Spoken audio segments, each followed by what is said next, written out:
Bien, entonces vamos a comenzar, ¿cierto?, a hablar de este nuevo concepto, ya comportamiento aleatorio, que, bueno, acá, ¿cierto?, puede mostrar una imagen en donde en un juego, ¿cierto?, ya sea fútbol o tacataca, ¿cierto?, como lo mire, la trayectoria que va a seguir, ¿cierto?, el balón, por así llamarlo, ¿cierto?, puede darse de múltiples maneras, ¿ya? Y a esto, ¿cierto?, nosotros lo vamos a llamar como comportamiento aleatorio, en donde van a haber algunas reglas, ¿ya? Y nuestro objeto, ¿cierto?, va a ir avanzando, dividiendo sus probabilidades a medida que van pasando los distintos, ¿cierto? Y dependiendo obviamente del diseño, ¿cierto? Que va a continuar como siguiendo nuestro juego. Bien.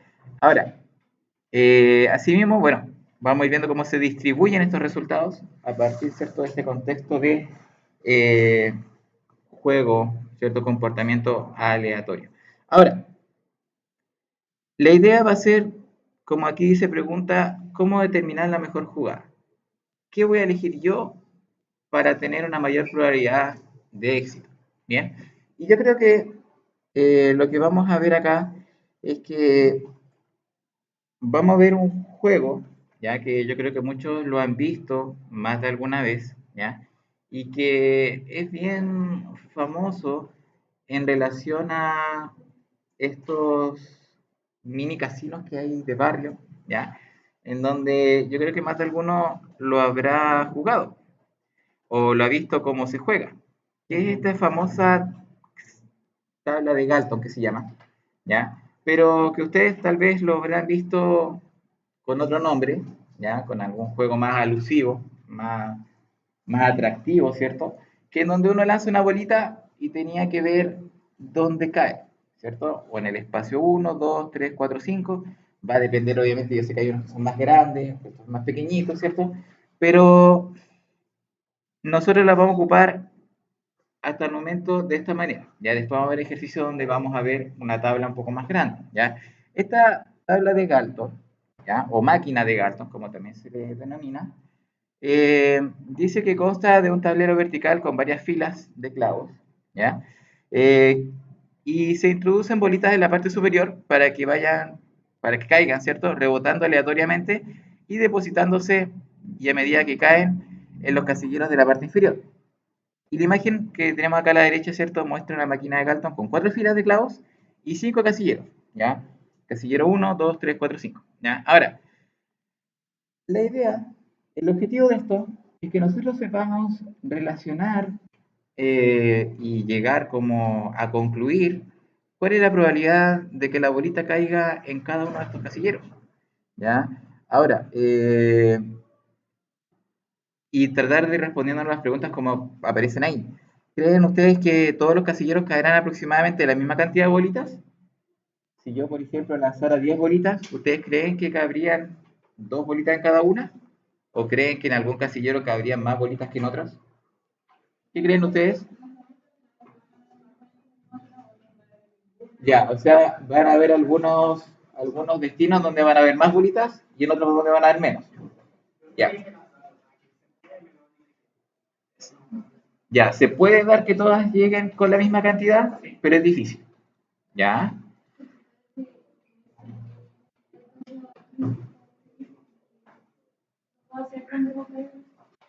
Claro, nunca, obviamente nosotros cuando lanzamos la bolita no sabemos la certeza de que va a caer, por ejemplo, en el 3 o que vaya a caer en el 1, porque como la bolita va a ir rebotando en los clavos de manera aleatoria, nosotros no tenemos un 100% de certeza dónde va a caer, ¿ya? Pero al menos vamos a poder tener una, a ver, vamos a poder manejar una probabilidad teórica, ¿cierto?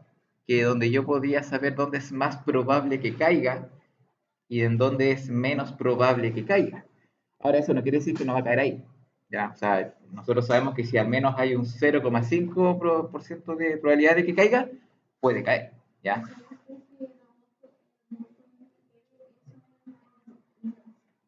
Ya, ahí hay una teoría. Ya. Y el medio es menos probable que caiga. Ya. Ok. ¿Qué opina el resto? ¿Dónde creen que es más probable que caiga? ¿Al medio o en los costados?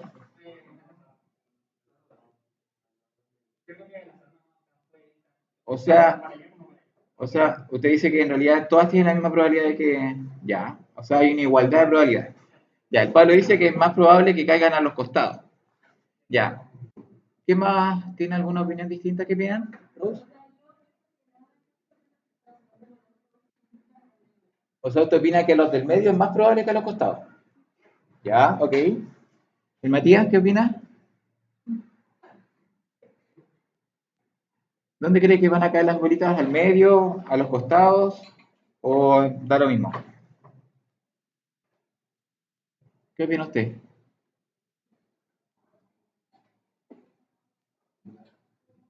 Donde sea. ¿A los costados igual es más probable que caigan? O sea, ¿usted cree que es como ahí entre el 2 y el 4? ¿Sí?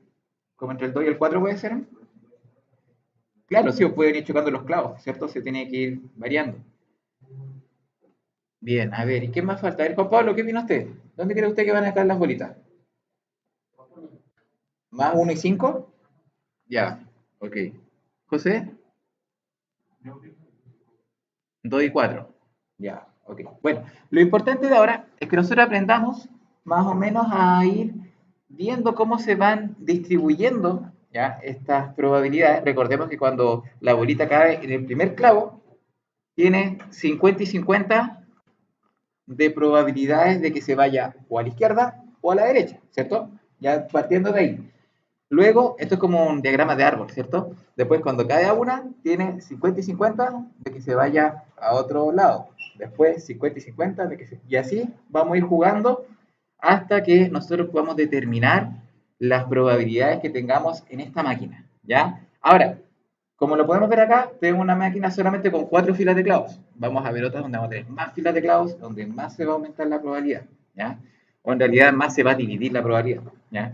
O sea, acá recuerden que mientras más clavos tengamos, mientras más filas de clavos tengamos, más se va a repartir, ¿cierto?, esta probabilidad y va a ser menos probable que caiga en uno de los espacios, ¿ya? Pero lo bueno es que acá nosotros vamos a poder determinar, ¿cierto?, mediante los siguientes ejemplos. Bien, ahora, el primer ejemplo dice que, bueno, acá vamos a jugar con una máquina con 3 filas solamente, ¿ya? Y nos preguntan cuál es la probabilidad de que la bolita caiga en el casillero 3. O sea, aquí estamos trabajando con los del medio. ¿Bien? Ahora, ¿cómo vamos a poder calcular esta probabilidad? Bueno, primero se definen dos eventos, que es que la bolita al chocar con un clavo se vaya hacia la derecha y el otro evento que se vaya hacia la izquierda. ¿Ya? Esos son los dos eventos que vamos a estar trabajando. No, pues mire que más encima los tenemos ahí como en color. Pues. Ve que ahí teníamos la pelotita arriba y vemos que va chocando como en los clavos que se va rebotando hasta que llega abajo. ¿Han visto esos juegos, no?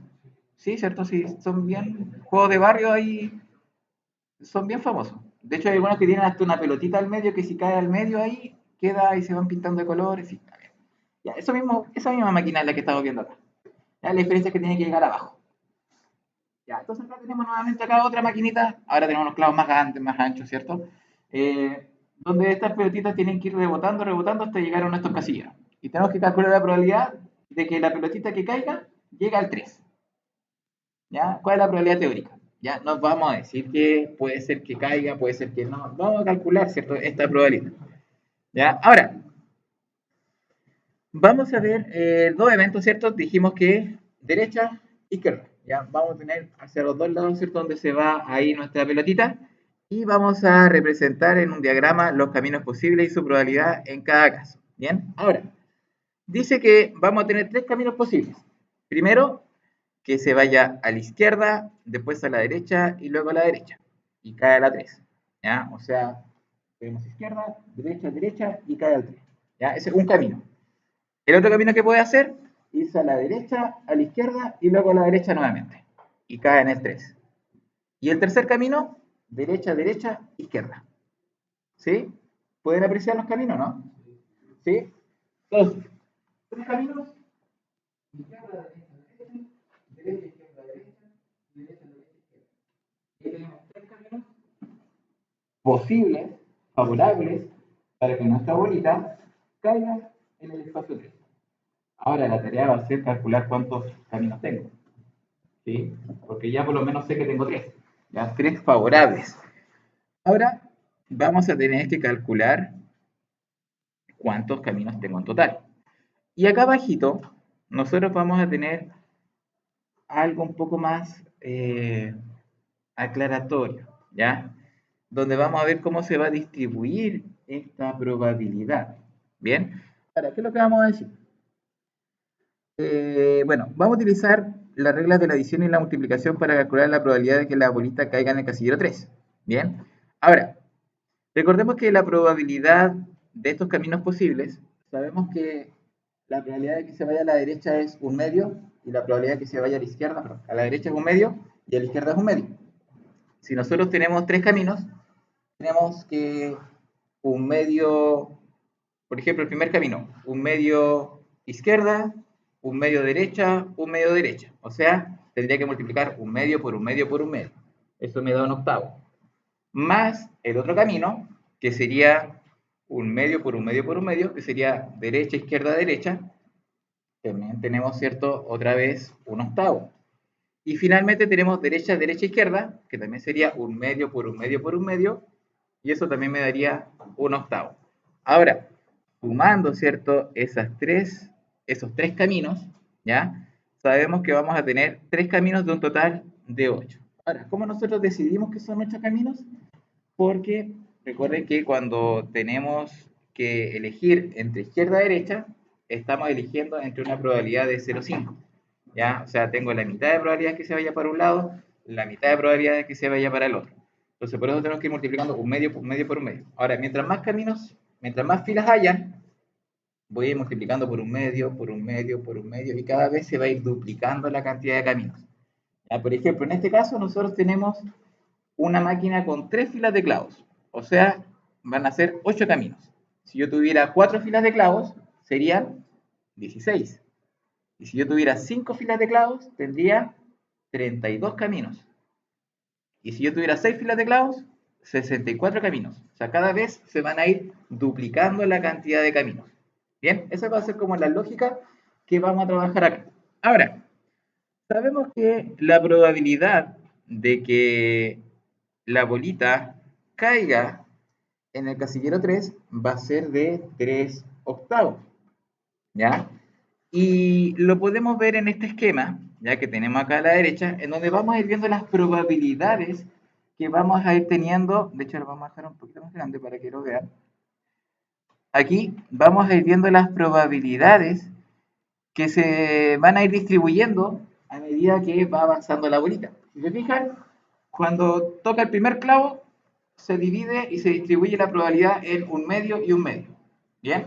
Ahora, cuando vuelve a tocar el otro clavo, vuelve a subdividirse, ¿cierto?, en un medio con un medio. Y luego vuelve a un medio con un medio, vuelve a un medio con un medio, un medio con un medio. Ya, hasta el momento no la estoy agrupando, ya solamente estoy distribuyendo. Ya después con el otro ejemplo vamos a ir viendo cómo estas probabilidades se van aumentando, ya hasta que al final vamos a llegar a un número directo y no tenemos que estar después multiplicando. Ya, dígame.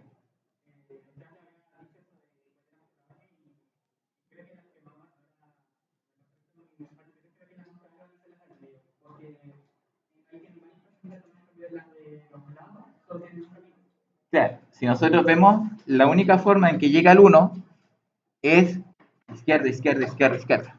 La única camino que tengan para el 4 va a ser derecha, derecha, derecha, derecha. En cambio, las del medio van a tener izquierda, derecha, derecha, izquierda, derecha, izquierda. O sea, van a tener más caminos para llegar a esa.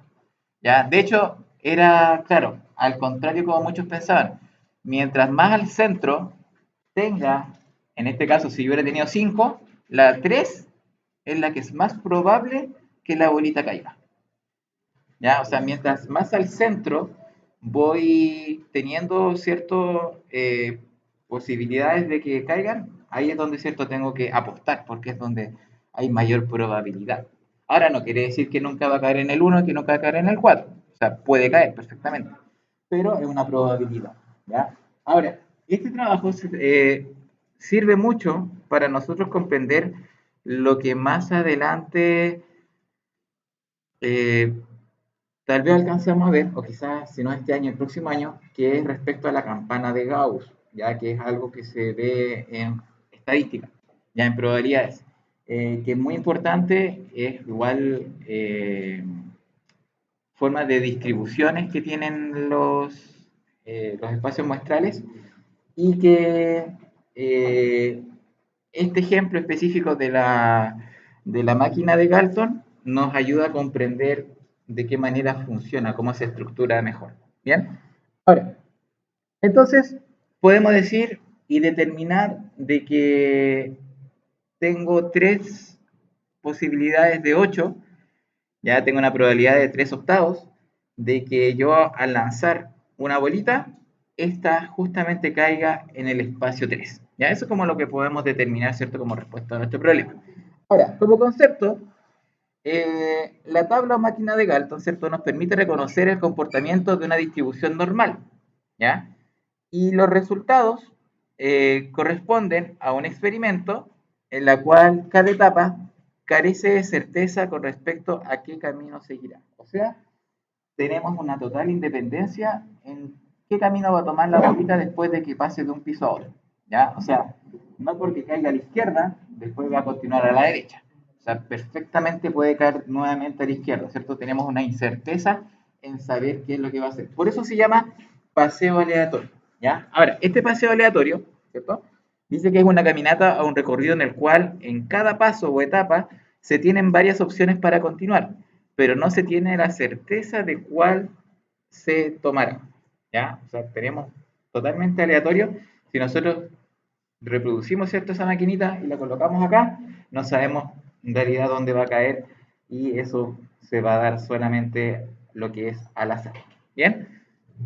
Ahora, obviamente no todas, no es equiprobable porque no todas tienen la misma probabilidad, ¿cierto?, de ser escogidas, pero obviamente nosotros vamos a aprender a calcular. Bien, ahora, vamos a ver un segundo ejemplo donde dice que una bolita es lanzada en una máquina de Galton, pero en este caso van a ser de 4 filas, ¿ya?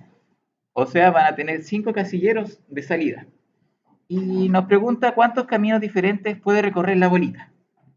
Bueno, nosotros ya habíamos dado la respuesta con la pregunta anterior. Pero aprendamos, ¿cierto?, a ir viendo cuáles van a ser los posibles caminos. Ahora, como había comentado muy bien, ¿cierto?, su compañero, cuando tengo los caminos de los costados, o sea, salida 1 o la salida 5, voy a tener solamente un camino. O sea, para la salida 1, siempre a la izquierda. La salida 5, siempre a la derecha. O sea, voy a tener dos caminos. Para esas dos salidas. Ahora, cuando yo tengo la salida 2 o la salida 4, si son que están un poquito más en el centro, ya voy a tener 4 caminos posibles para que salga por el 2 o 4 caminos posibles para que salga por el 4. Ya, acá lo tenemos, ¿cierto? Izquierda, izquierda, izquierda, derecha, izquierda, izquierda, derecha, izquierda, izquierda, derecha, izquierda, izquierda, y derecha, izquierda, izquierda, izquierda. Y ahí tenemos, ¿cierto?, los 4 caminos. Ya nosotros lo podemos dibujando y visualizando. Y finalmente, para la salida 3, es donde yo voy a tener más posibilidades o más caminos, ¿cierto?, que nos va a ayudar a que nosotros lleguemos, ¿cierto?, a una salida 3. ¿Ya? Por lo tanto, acá, si sumamos, ¿cierto?, podemos ir viendo que la bolita puede recorrer por 16 caminos diferentes, ¿ya?, de los cuales 6 caminos van directamente, ¿cierto?, al centro. ¿Ya? Por lo tanto, va a ser mucho más probable de que una bolita pase por el espacio 3 a que pase por los costados. ¿Ya? Ahora, como ya les decía, estas más filas se duplican. Si en el ejercicio anterior yo tenía 3 filas y tenía 8 caminos, con 4 filas voy a tener 16 caminos. ¿Ya? O sea, ya se las había mencionado. Por lo tanto, si yo ahora tuviera, en vez de 4 filas, tuviera 5 filas de grado, tendría 32 caminos. ¿Ya? Básicamente, eso se comporta como 12 grados de alto. ¿Ya? 12 elevado a la cantidad de caminos, o sea, la cantidad de filas, le va a dar el resultado.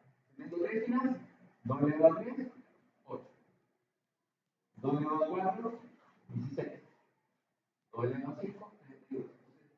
Si ustedes conocen la cantidad de filas que tienen, 2, 3, 4, 5, 6, 7, hasta 10, o 12, ustedes simplemente elevan 2 elevado a la cantidad de filas y el resultado elevado a la cantidad de filas. Porque siempre el todo. Siempre un camino segundo final. Es como cuando ustedes lanzan una moneda. Con 2 monedas, 4 opciones, con 3 monedas de 9, con 4 monedas de 16. Acá pasa exactamente lo mismo, pero con caminos que se van cruzando, ¿cierto? Esa es como la dificultad que tenemos en esta máquina. ¿Bien? Ahora, veamos en el tercer ejemplo y vamos a calcular las siguientes probabilidades. ¿Ya? Obviamente esto es un ejemplo, así que está todo hecho. Ahora, ¿qué es lo que vamos a considerar? Vamos a considerar los ejemplos que aparecen acá, ¿cierto? En este ejemplo 2, ya vamos a ver todos estos posibles resultados para calcular las probabilidades que se nos pidan. ¿Ya? Ahora, ¿qué probabilidades se nos piden? Primero, ¿cuál es la probabilidad que tenemos en cada camino? O sea, ¿qué probabilidad tengo, por ejemplo, de que salga este camino o un camino de acá abajo? Y esa de respuesta va a ser 1 de 16. ¿Por qué? Porque nosotros recordemos que cada camino, ¿cierto? Es independiente con otro, ¿ya? O sea, cada camino que yo vaya a recorrer, ¿cierto? Cada camino que la bolita pueda recorrer, recordemos que ahí están todos, ¿ya? Ahí están los 16 caminos que puede hacer la bolita, no puede hacer ningún otro, ¿ya? Entonces, cada uno de los 16 caminos que va a recorrer la bolita es único, ¿ya? ¿Se puede volver a repetir? Claro que se puede volver a repetir, ¿ya? No digo que no, pero no va a ser considerado como un camino distinto, ¿ya? Entonces, la bolita va a recorrer uno de los 16 caminos, ¿ya? Por lo tanto, si yo la hago correr, va a generar, ¿cierto?, una respuesta de un total de 16. Por lo tanto, ¿cuál sería la probabilidad de que la bolita recorra uno de estos? Cualquiera va a ser de uno de un total de 16. ¿Ya? Entonces va a ser un solo caso favorable de un total de 16, ya que obviamente estos caminos son independientes de uno del otro. ¿Ya? No, independiente que sean más probables que otro, pero sí de manera individual, ¿cierto? Van a ser categorizados, ¿cierto? Como sucesos independientes. ¿Ya? Ahora, la probabilidad de que la bolita llegue a la salida 2. Ya, y observemos acá los casos. ¿Cuál será entonces ahora la probabilidad de que la bolita salga por la salida 2? Y aquí es donde tenemos que empezar a ver cuáles son los casos favorables. Acá no favorable, no. Esto acá tampoco no. Y estos van a ser mis casos favorables.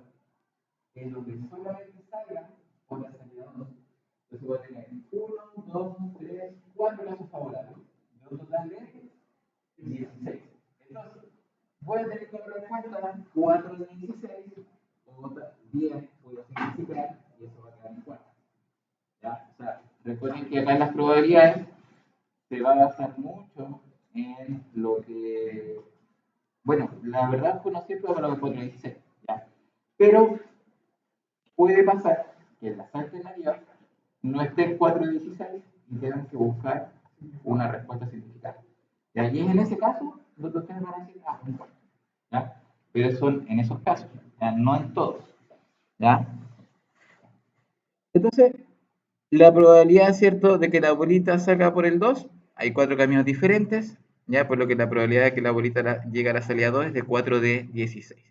Ahora, la probabilidad de que la bolita llegue a una salida con un número par o mayor que 3. ¿Ya? Fíjense bien. La bolita tiene que salir por un número par o tiene que salir por un número mayor que 3. Número par o mayor que 3. ¿Cuánto sería acá la probabilidad? Número par, 2, 4. Ya. Para que salga un par, voy a tener 8 de 16. ¿Sí? Para que salga mayor que 3, para que salga mayor que 3, puede ser el 4, puede ser el 5, ¿cierto? Ya, ¿cuántos caminos tengo ahí? 4, 5, ¿cierto? ¿Y qué más tengo que hacer? Restar intersecciones. Porque lamentablemente, cuando yo estoy diciendo que tengo salidas par y mayores que 3, el 4 va a estar en ambos casos, ¿cierto? Porque el 4 es par y además es mayor que 3. Entonces, recordemos la propiedad, cuando yo tenía conjuntos donde existía una intersección, tengo que sumar el primero más el segundo menos la intersección. Entonces, ¿qué es lo que tenía? Tengo que sumar, dijimos, 8 de 16 más 5 de 16 menos 4. Entonces, ¿cuánto nos va a dar eso? 9 de 16. ¿Ya? Recordemos que eso tenemos que siempre considerar. ¿Ya? Entonces, veamos acá, ¿cierto? Nuestra respuesta. Entonces, dice, hay 8 casos favorables para el evento llegar a la salida par, que era lo que habíamos visto nosotros anteriormente, y 5 para el evento salida mayor que 3, ¿cierto? Que eran los 4 y 5. Ahora, las probabilidades entonces para cada una de ellas iba a ser 8 de 16 y 5 de 16, respectivamente. Pero como los eventos no son disjuntos, ¿ya? Que era lo que habíamos dicho con esta probabilidad de que salga con el 4, podemos asegurar que la probabilidad de unir A con B, ¿cierto? Va a ser la suma de la probabilidad de A más la probabilidad de B menos la probabilidad de la intersección, ¿ya? Y en este caso, ¿cierto? Teníamos que restar esos 4 de 16, que eran las salidas en el 4, y finalmente nos iba a dar 9 de 16, que era nuestra respuesta final, ¿ya? Y aquí sí tenemos una respuesta que no se pueda simplificar, ¿bien? Ahora, este ejercicio de acá, antes de continuar con el siguiente, ¿se entendió? ¿Hay dudas respecto a la presentación de esto? ¿Se les facilita que vean todos los caminos posibles? Sí. ¿Ya? ¿O es mejor ver así los caminos? ¿Ya? O sea, por ejemplo, si yo les mostrara solamente esa imagen, y les pregunto, ¿cuántas opciones tengo para el 2, para el 3, para el 4, cuántos caminos tengo? ¿Es mejor ver así o para el camino? Claro, o sea, obviamente decir ustedes igual pueden empezar a buscar los caminos de manera. Claro, pero lo más probable es claro, que se les pierda un camino, ¿cierto? Que de repente no puedan ver. Ya. Sí, 2 elevado a la cantidad de clavos, a la cantidad de filas, van a saber cuántos caminos son. Y ahí ustedes pueden ir comprobando que si tienen los 16 caminos distintos, está correcto. ¿Ya? Bien, entonces pasemos entonces a ver nuestro último ejemplo, ¿ya? Donde ya vamos a tener algo un poco más, como les decía yo, un poquito más avanzado. ¿Bien? Y en este ejemplo 4 nos dice que 3 estudiantes construyeron una máquina de golf, ¿ya? Como la que podemos ver acá, para ver la distribución de los resultados de lanzar 60 bolitas desde su parte superior. ¿Bien? Y lo realizaron en 3 oportunidades el experimento y las representaron con barras de distribución obtenidas en cada caso. O sea, como que se fueron acumulando las bolitas, ¿cierto? A medida que hacían este experimento, ¿ya? Y podemos ver los resultados, ¿cierto? Del primer ejemplo que hicieron ellos, ya que tenemos los resultados en rojo, los segundos ejemplos que tenemos los resultados en azul, y la tercera vez que tenemos los resultados en verde. ¿Ya? Ahora, claramente acá, antes de continuar, podemos ver dónde se centra la mayor probabilidad, ¿cierto? O sea, en los 3 casos vemos que se centra al medio, ¿cierto? Tiene mayores probabilidades de que la bolita efectivamente se vaya a otro lado. Ahora, eso no quiere decir que no van a caer en estos extremos, ¿ya? Pero es menos probable de eso. Ahora, cuando nosotros vemos estos sucesos, ¿ya? En este específico de nuestra técnica, nosotros vamos a generar, como ya les he comentado antes, un concepto matemático que es súper importante que se llama la rama de Gauss. Era una ecuación de Gauss en la que la distribución de las probabilidades siempre se nos está dando de manera de forma campana, ¿ya? Sube, lleva a igual a baja. Sube, y una luces y vuelve a bajar. Siempre vamos a estar haciendo de esa manera, donde la distribución mayor va a estar al cero. ¿Ya? Ahora, yo creo que más de algunos de ustedes han hablado o han escuchado sobre el concepto del CI, el coeficiente intelectual. ¿Cierto? ¿Alguna vez hablamos de este coeficiente intelectual? Ya, a ver, cuando uno asocia el coeficiente intelectual, cuando muestra los resultados, muestra una campana y muestra en dónde está uno. Y uno puede estar subiendo la campana, uno puede estar justo en medio, o uno puede estar bajando la campana. ¿Ya? Y uno, en base a eso, puede ir viendo cómo se encuentra a nivel de violenta de la persona que tiene el test. ¿Ya? Y en eso se ocupa mucho esta misma distribución, en donde dice que la mayoría de la población va a estar al cero. Y los que estén antes van a tener un coeficiente más bajo, pero los que estén después van a tener un coeficiente más alto. Pero los que estén muy bajos son muy poquitas personas. Y los que estén muy altos también van a ser muy poquitas personas. La mayoría va a estar todo en el centro. ¿Ya? Y esa es una distribución de este mismo tipo de situación. ¿Ya? Ahora, pero vamos a trabajar con estas tres ejemplos. Ya vamos a ver qué es lo que nos están pidiendo. Y nos dice, número 1, las bolitas de al menos estos casos se concentran en los casilleros centrales, disminuyendo el número, ¿cierto?, hacia los lados, ¿cierto? Vemos que en el centro, vemos que la mayoría de las bolitas cayeron ahí, ¿cierto? De hecho, es más, acá en la roja hubieron 19 y 17 que cayeron al centro, y luego tenemos 8 y 6, o sea, ni siquiera la suma de ambas llega a una de las barras que tenemos acá al centro. La probabilidad de que caiga una bolita de los extremos es muy baja. E incluso llegamos a ver que en 2 de los ejercicios, las primeras 2 y las últimas 2 fueron 0. O sea, ni siquiera llegaron a esas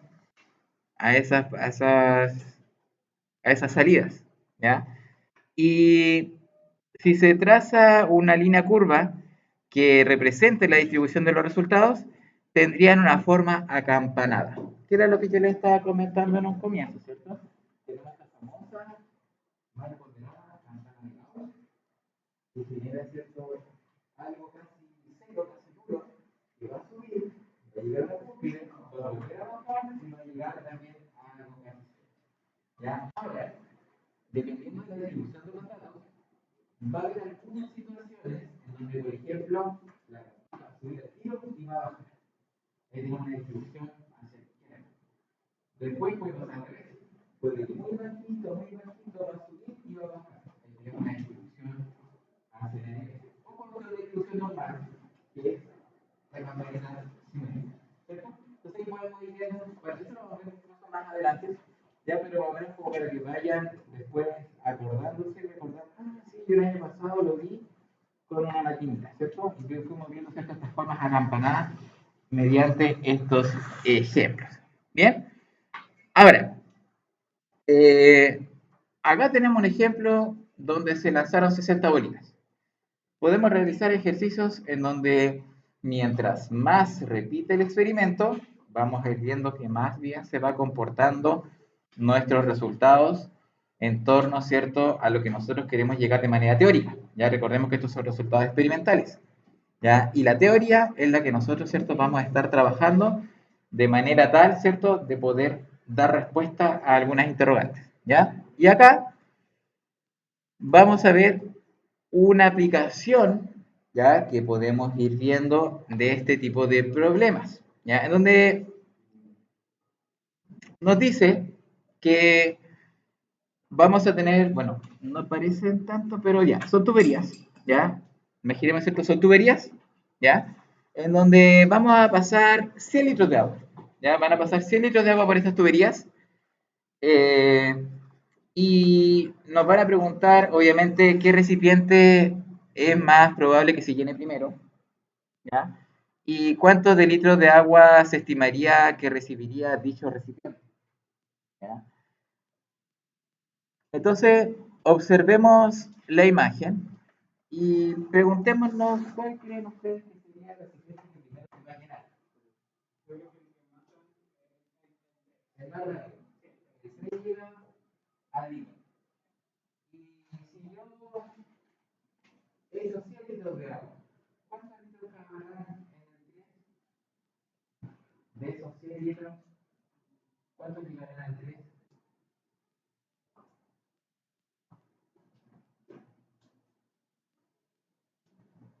50 y tantos. 50 y tantos. Esto son 20 cada uno, pero que si me llegan 20 a cada, que si hubiera la misma probabilidad,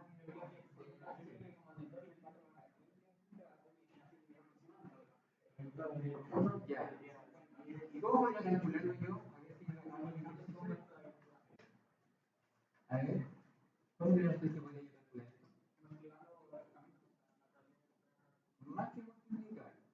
O sea, bueno, sí, yo debería saber cuánto es la probabilidad de cada uno y multiplicar por 100 y me debería la cantidad de litros. No tendría ninguna manera. Pero si yo no sé la probabilidad, si yo sé que yo no sé cuánto es la probabilidad de acá, de acá, de acá, de acá, de acá, yo no tengo esa información. ¿Cómo lo voy a hacer? Imagino que acá, eso, dividiendo. Sí, dividiendo. Por ejemplo, si acá vayan en 100, ¿cuánto se van a ir para la izquierda y para la derecha? 50 a la izquierda, 50 a la derecha. Y la derecha viene 25, 25 y 25, que forman 50. ¿Se fijan? O sea, acá vienen 50, acá vienen 50, pero resulta que para la izquierda se va 25, para acá se va 25, pero los dos 25 que se vienen al medio forman 50. Entonces, 25, 25 más los 12,5 que venían de acá, ¿cierto? Porque acá tenía 25, 12,5, 12,5, 50, o sea, tendría 75, donde la mitad va a estar acá y la otra mitad va a estar acá. ¿Ya? Y la mitad de esto más esto es lo que se conseguiría y llegaría a esto. ¿Ya? Eso es lo que acabo de decir en realidad. ¿Ya? Por lo tanto, esos 18,75 que es lo que tendría acá, en el, o sea, la mitad de B y la mitad de C, es lo que sumaría 37,5 litros de cantidad en el recipiente de. ¿Ya?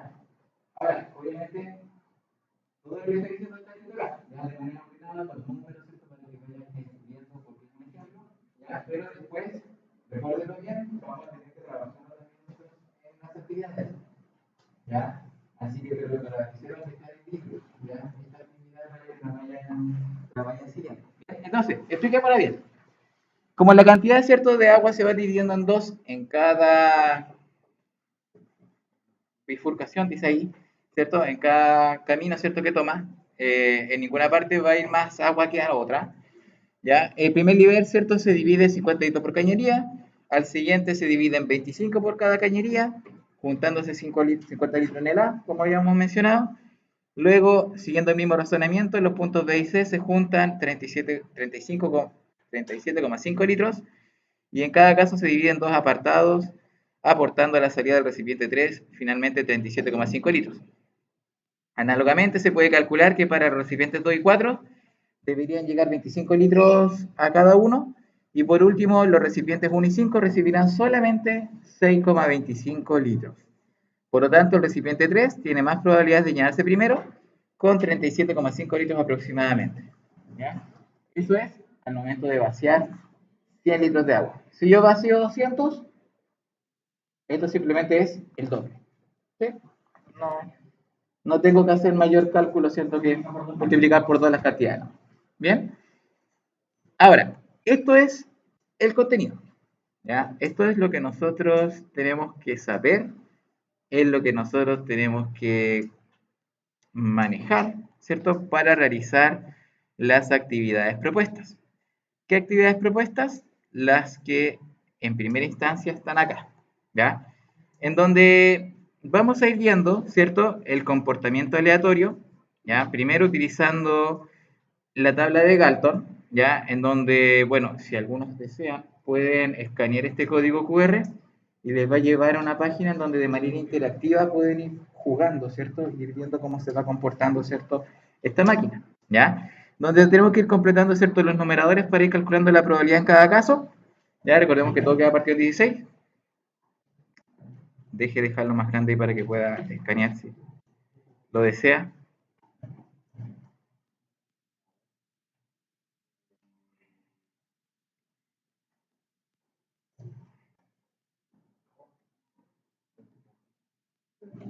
Ya, listo. ¿Sí? Oye. Ya. Ahí pueden jugar con eso. Ya. Pero está en todo caso en el Classroom, así que, o está en su libro, así que pueden escanearlo de su mismo libro. ¿Ya? Y responder obviamente las preguntas que aquí aparecen. Ahora, como yo les decía, cada página tiene actividades prácticamente que están relacionadas entre sí y realizar una de estas actividades nos conlleva prácticamente hacer una página completa. ¿Ya? Matías, Diego, sí, por favor. Bien, ahora, en la segunda página construimos el diagrama de árbol de esta tabla de Galton. Ahora, este diagrama de árbol no es que tengan que hacer un diagrama de árbol con ramas hacia afuera. Ya, como es una tabla de Galton, van a tener que hacer el diagrama completo, como dibujar la máquina prácticamente, ¿ya? Y ir dibujando los caminitos posibles, ¿ya? Y luego a partir de eso, contestar las preguntas que están abajo. Y en las 5 van a tener que, lo mismo, ingresan al laberinto, que es la misma máquina de Galton, ¿ya? Pero ahora aplicada a un laberinto, y ver las probabilidades que tienen de llegar a una de las salidas que tenemos abajo. ¿Bien? Y eso es como básicamente lo que vamos a trabajar, ¿cierto? Esta semana. La idea es que la clase del miércoles nosotros ya comencemos a desarrollar alguna actividad, ¿cierto? En donde tal vez tengan más dudas y así vamos todos avanzando para que luego la puedan entregar. Todas las actividades están en el libro, ya todo está ahí. Si es que de casualidad no tienen libro, igual están todas en el Classroom, así que igual las puede descargar las dos paginitas, las tres paginitas y las puede trabajar desde ahí, ya, así que no hay problema en eso.